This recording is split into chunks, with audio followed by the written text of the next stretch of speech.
만약 천국에서 이렇게 갔더니 세워놓고 수많은 사람들이 있는데 이 사람에 의해서 전도받은 사람 손 들으세요 라고 한다면 몇 명이 손 들까? 그런 거 안 했으면 좋겠어요. 그렇죠?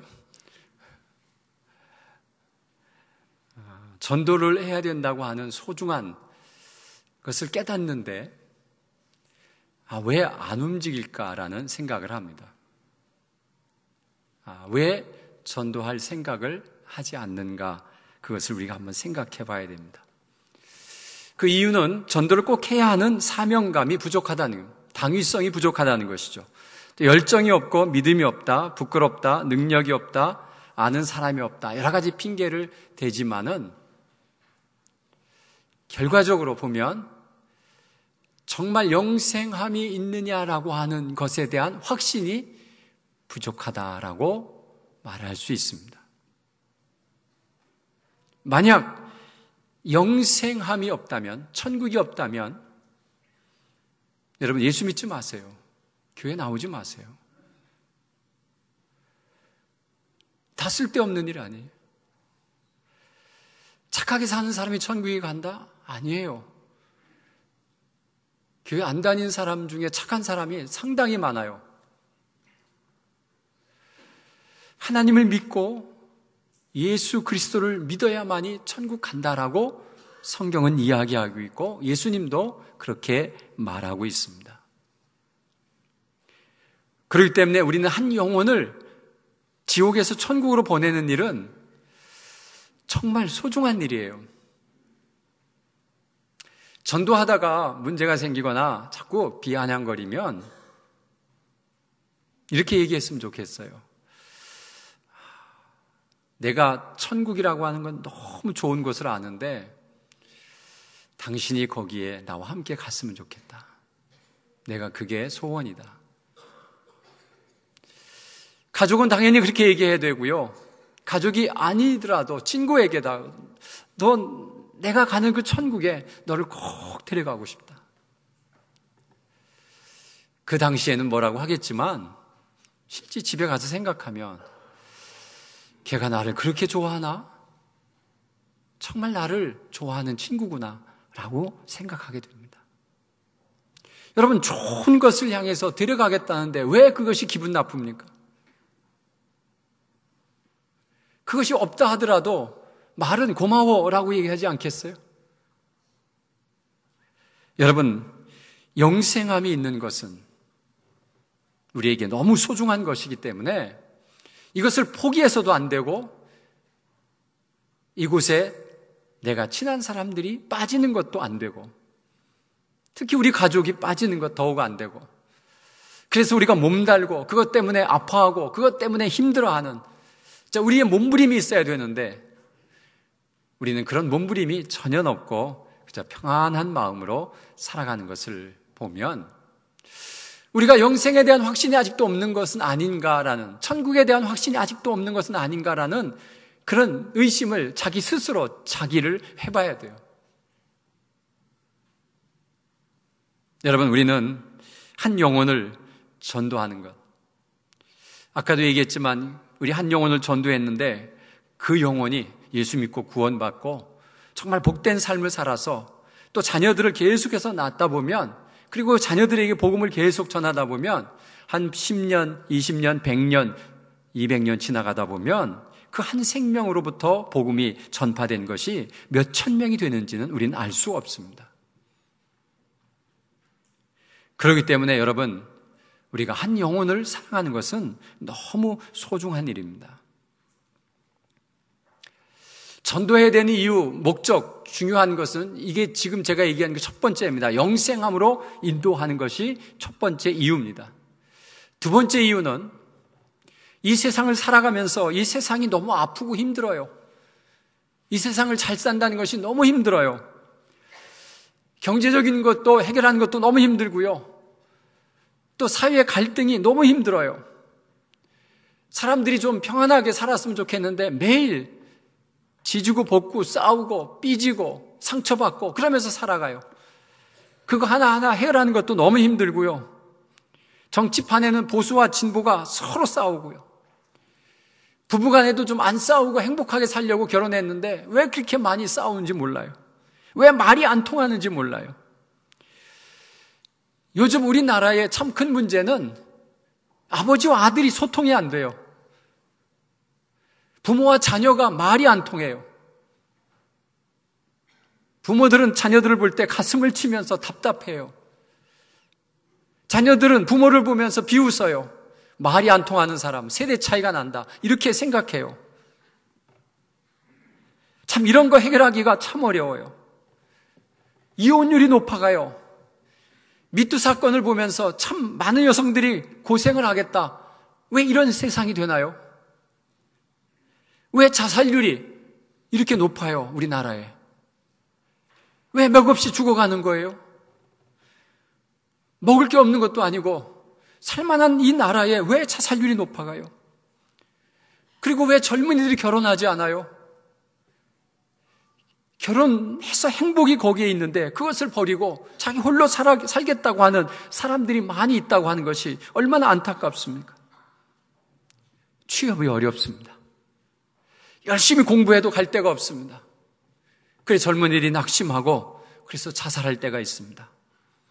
전쟁의 위협이 있습니다. 전쟁이 끊이지 않습니다. 이 세상 전체를 보면 계속해서 전쟁을 하는데 전쟁을 왜 합니까? 왜 사람이 살면서 서로 사이좋게 못 지나고 서로 빼앗고 죽이고 하는 그런 일들이 일어납니까? 참 세상이 많이 아파요.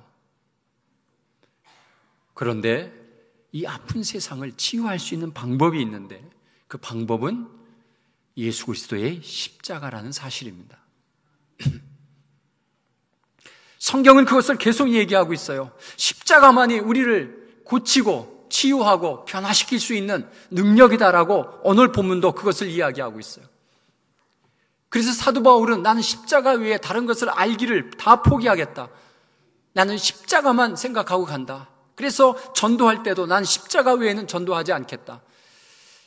아름다운 말이나 아름다운 것으로 나는 하지 않겠다. 지혜나 아름다운 것으로 하지 않겠다. 그럼 십자가가 무슨 능력이 있느냐? 십자가가 무슨 치유의 능력이 있느냐? 십자가가 어떻게 세상을 변화시키냐라는 의문을 우리가 가져야 됩니다. 여러분, 십자가가 그런 능력이 있습니까? 그런데 여러분, 우리의 아픔과 싸움과 질고 속에 보면 그 끝에 뭐가 달려있느냐 하면 죄가 달려 있습니다. 죄. 왜 사람을 미워합니까? 그 미움 속에는 누군가가 분명히 죄를 짓고 있습니다. 괜히 사람을 미워합니다. 괜히 사람을 시기합니다. 괜히 사람을 못 살게 굽니다. 그것은 죄입니다. 이웃을 서로 사랑하라고 했는데 계속 사랑을 깨어놓고 이 이웃과 나눔을 갖게 말고 시비를 붙어가지고 무엇인가 뺏으려고 하는 그런 악한 마음은 하나님 앞에 큰 죄를 짓고 있는 겁니다. 우리의 분쟁과 우리의 모든 아픔과 괴로움 속에 다 끝에 가보면 죄가 달려 있어요, 죄가. 근데 그 죄는 뭐냐라고 하는 것이죠. 그 죄는 하나님과 떨어질 때 나타나는 것이 곧 죄라고 하는 것입니다. 하나님을 믿지 않는 것이 죄라는 사실입니다. 여러분, 가인과 아벨이 하나님께 제사를 드렸다가 형의 제사를 받지 않을 때 화가 났어요. 그래가지고 돌을 들어서 하나님의 사랑을 받는 자기 동생 아벨을 돌로 쳐 죽여버렸습니다. 첫 번째 살인사건이고 큰 죄를 범합니다. 여러분, 하나님과 별결되고 하나님과 떨어지게 되면 우리 사람의 마음 속에는 악한 마음들이 자리를 갖기 때문에 자기만을 차지하려고 하고 자기만 더 벌려고 하고 자기만 가지려고 하는 그 욕심이 가득 차가지고 사람들을 패고 사람들을 죽여서라도 내 것을 챙기려고 하는 것이 우리 사람들의 마음 속에 가득 차 있다는 사실입니다.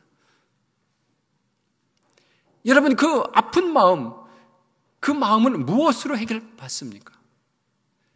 여러분, 아무것도 해결할 방법이 없지만 예수 그리스도의 보혈의 십자가를 우리가 믿고 의지하면서 그 죄성을 용서함 받으면 우리가 지금 처해 있는 수많은 문제들이 하나하나 해결되는 것을 우리는 발견할 수가 있습니다.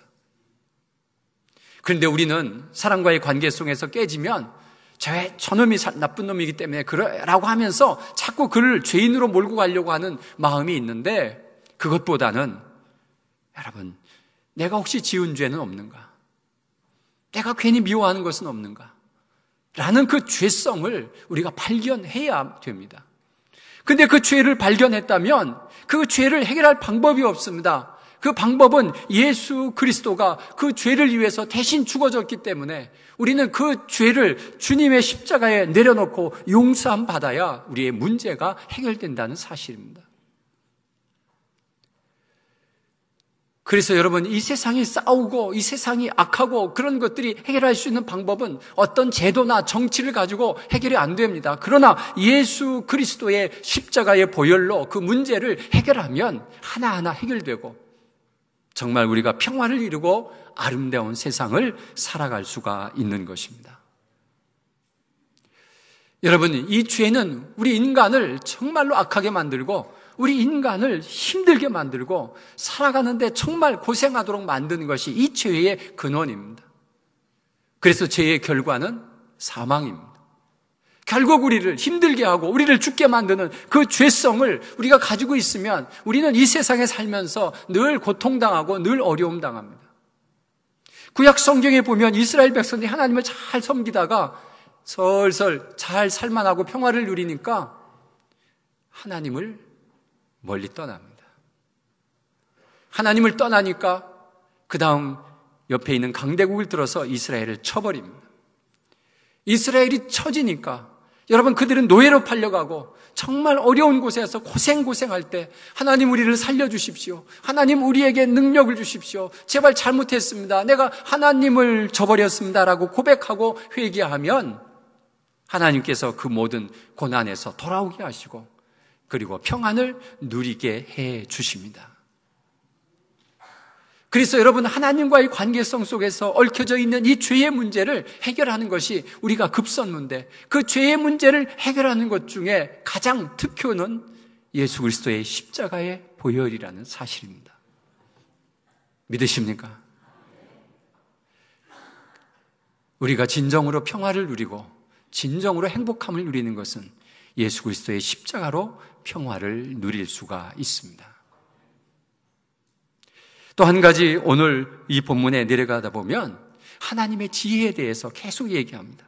이 세상의 지혜가 아니요, 또 이 세상에 없어질 통치자의 지혜도 아니요, 오직 은밀한 가운데 있는 하나님의 지혜로 말하는 것으로서라고 6절, 7절에 말하고 있습니다.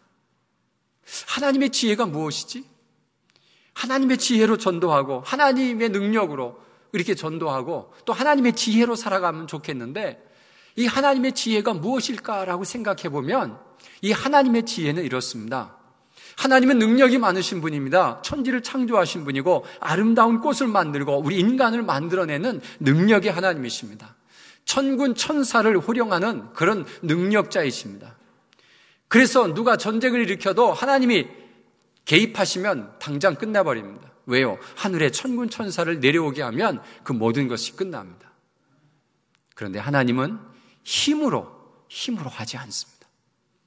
하나님은 그 능력인데 그 능력을 발휘해서 우리 인간을 통치하지 않습니다. 두 사람이 있습니다. 서로 갈등이 생겼습니다. 힘이 있는 자가 말합니다. 너 죽는다. 까불면 조용히 해. 그럼 그 사람이 조용히 합니다. 왜요? 힘이 없기 때문에. 이것은 세상의 방법입니다. 그래서 힘을 얻으려고 돈을 벌고 힘을 얻으려고 공부하고 힘을 얻으려고 권력을 잡아가지고 사람들을 평정하면서 마치 평화를 이루는 것, 위장된 평화를 이루면서 자기는 뭔가를 하고 있는 것처럼 하는데 그 뒤에 보면 힘의 논리로 가고 있어요. 힘의 논리로 간다면 하나님을 이길 힘은 없습니다. 그런데 그 능력자이시고 힘이 많으신 하나님은 그 힘을 전혀 사용하지 않고 어떤 힘을 사용하느냐 하면 자신의 아들을 죽여 예수 그리스도를 이 땅에 보내서 인간의 몸을 입으시고 그리고 그가 죽음으로 우리 인간을 살려내는, 자신이 죽고 우리 인간을 살려내는 그런 지혜를 우리에게 가르쳐 주셨다는 사실입니다. 이것이 하나님의 지혜예요. 하나님의 지혜. 우리 인간의 공동체, 우리 인간이 살아가는 모든 나라와 모든 곳에서 진정한 평화를 이룬다고 하는 것은 힘의 논리로 평화를 이루는 것이 아니라 하나님은 내가 죽음으로 평화를 누리라고 가르쳐 주십니다. 이것이 십자가의 의미입니다. 여러분, 이것은 하나님의 놀라운 진리이며 이대로만 살아가면 이 세상은 싸움도 없고 시기와 질투도 없고 진정한 평화가 이루어지는 그 천국을 이루는 데에서는, 이 땅에서 천국을 이루는 데에서는 이 하나님의 지혜로운 방법을 사용해야 된다고 하는 것을 우리에게 가르쳐 주시면서 자신이 몸소 그것을 실천해 보였어요. 나폴레옹은 그렇게 얘기합니다. 나는 칼로 세상을 정복하려 했지만 예수 그리스도는 말씀으로 세상을 정복한다라고 말하고 있습니다. 이것이 무엇입니까? 하나님의 지혜입니다. 하나님의 지혜. 여러분, 이 땅에 왜 평화가 없습니까? 왜 이 땅에 근심과 걱정과 고민이 너무 많습니까? 그것은 죄의 문제였는데 그 죄의 문제를 여러분, 우리가 먼저 하나님 앞에 용서함 받고 해결받으면 그런 문제가 풀리고, 또 이 세상을 살아가면서 여러 가지 갈등과 아픔 속에 있지만 그것을 평화로 만들어 나가는 지혜는 무엇이냐라고 하면 하나님의 지혜인데, 그것은 내가 죽는 지혜입니다. 그래야 진정한 평안이 이 땅에 이루어집니다. 그래서 우리는 그런 지혜의 삶을 우리가 배웠지만 안 되는 이유는 무엇일까? 왜 나는 안 될까? 왜 나는 죽어지지 않을까? 왜 내가 살아있고 내가 잘하는 것처럼 생각하고 왜 그럴까라고 하는 생각을 하면서 우리는 더 깊이 하나님의 지혜를 우리의 가슴에 품어야 됩니다.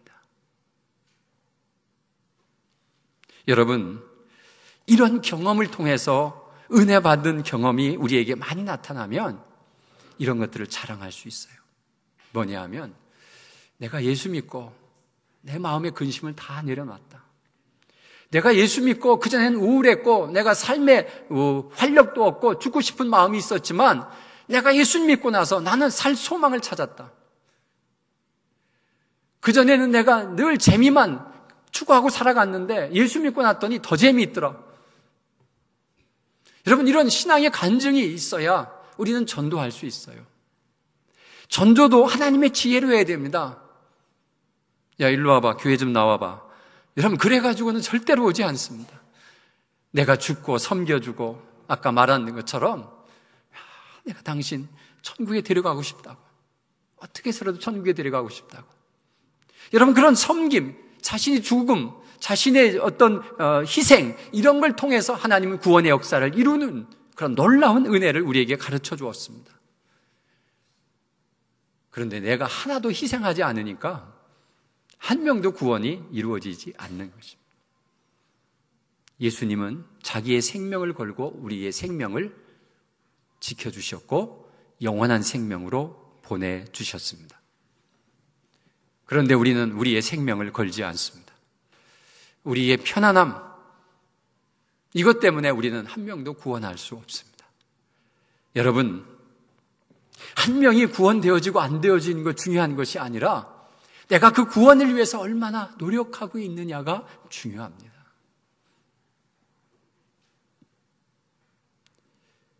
열심히 공부하는데도 공부가 안 되면 할 수 없습니다. 야단하면 안 됩니다. 그러나 공부 자체를 안 하는 것은 야단쳐야 됩니다. 여러분, 정말 내가 한 영혼을 위해서 애타게 기도하고 또 애타게 무엇인가를 섬겨주고 당신이 천국 가기를 원한다고 그렇게 애타는 마음으로 전하고 하는 이런 일들을 열심히 했지만 한 영혼도 구원하지 못하는 것, 그 책임은 우리에게 없습니다. 누구에게 있습니까? 최선을 다하고 그 결과는 누구에게 맡겨요? 하나님께 맡겨요. 왜냐하면 이 영혼 구원이라고 하는 것은 우리가 노력해서 되는 게 아니에요. 우리를 사용할 뿐이에요. 영적인 문제는 성령께서 역사하셔요. 그래서 오늘 본문에도 성령의 능력이, 성령의 나타나심과 능력으로 하여라고 이 4절에 말씀하고 있는 것입니다. 우리는 최선의 노력을 다해 한 영혼을 위해서 하나님의 지혜로 섬겨갈 때 수많은 영혼들이 구원받고 하나님께 영광을 돌리는 그 멋진 구원의 역사가 우리의 모든 삶 속에서 일어날 줄로 믿습니다. 사랑의 하나님, 감사합니다. 주님이 주시는 능력과 은총으로 구원받은 것 너무 감사합니다. 이제 영원한 세계가 내 가슴에 있음을 저희들은 믿습니다. 아버지 하나님, 죽어서도 천국감을 믿습니다. 그 구원의 역사를 이루어주신 하나님, 진심으로 감사를 드립니다. 한 영혼을 구원하기를 그렇게 애타게 원하시는 하나님, 내가 그 일을 해드리지 못함을 용서하여 주옵소서. 이제는 내가 마음과 정성을 다해서 한 영혼을 위해서 섬기겠사오니 능력을 주시고 힘을 주시고 성령께서 이끌어 주옵소서.